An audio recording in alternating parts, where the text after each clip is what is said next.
రావణాసురుణ్ణి కాచి సత్యభామై శక్తే చూపినావే. నరలోక భారాన్ని భూదేవై మోసి సాటి లేని సహనం చాటినావే. భద్రకాళి నిన్ను శాంతపరిచేందుకు రుద్రనేత్రుండు శివుడైన సరితూగునా. బ్రహ్మకు మేధస్సు విష్ణుకు తేజస్సు నీ పదధూళిని తాకక వచ్చనట.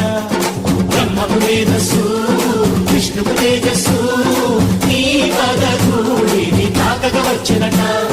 నీ పదధూళిని తాకక వచ్చనట.